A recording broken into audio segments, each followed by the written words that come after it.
Good morning from Fast Company. Here's our daily look into what's driving today's creative business leaders.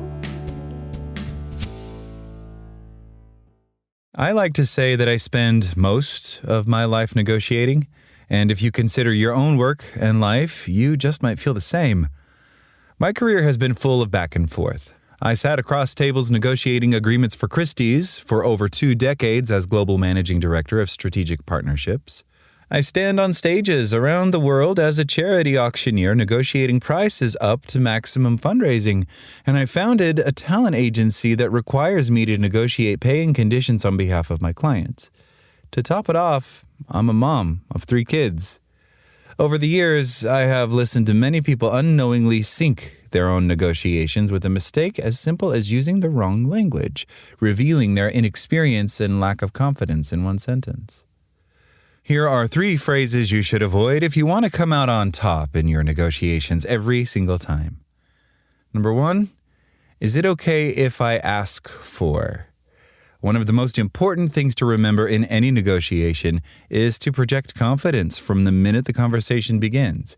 I have watched innumerable people show a lack of confidence and subpar negotiation skills in the first couple of minutes of the negotiation with this phrase. If you begin a negotiation asking, "Is it okay if I ask for?" you have made me the authority, which gives me the upper hand. As an auctioneer, I never look out into the audience and ask the bidder for the next increment. I tell the number and then wait for them to agree. This doesn't mean you need to walk into a negotiation acting aggressive or assertive if that is not your natural demeanor.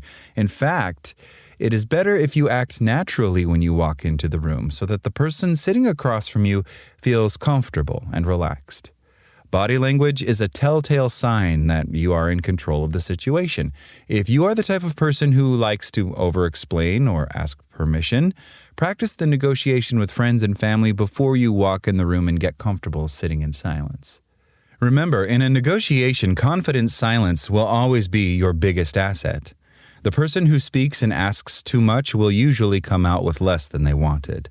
Negotiation is about gaining the upper hand from the minute you sit down and keeping the upper hand until the DocuSign has been completed. Number 2, do you think my number is too high? To set the right tone for a negotiation, it is important that you appear to be in control at all times. If you have done your homework, you should set your LMH number in advance of the meeting. Your L is your low walkaway number. Your M is your medium number. You would feel comfortable accepting this offer. Lastly, your H is your high number. Would be thrilled to get this in exchange for what you are providing. By thinking this through before the negotiation, you should feel confident you won't give away more than you want or accept less than you should in the heat of negotiation.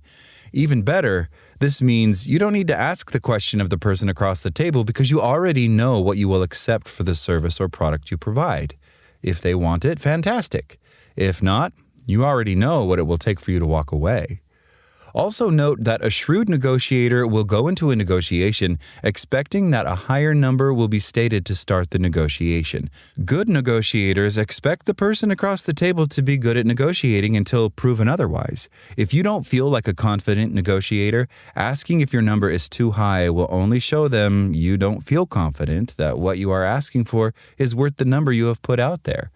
Instead of asking, state your number and let them react to it before continuing the negotiation. Number 3, I will just wait to hear back from you about next steps.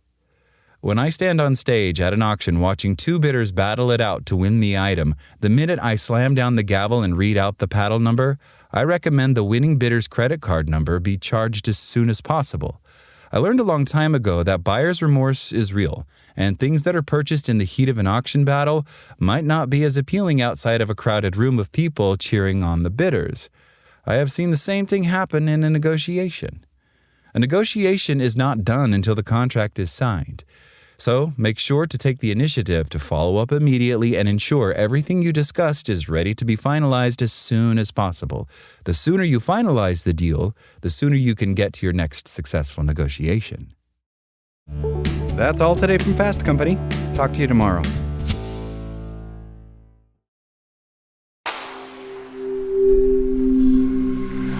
Spoken Layer.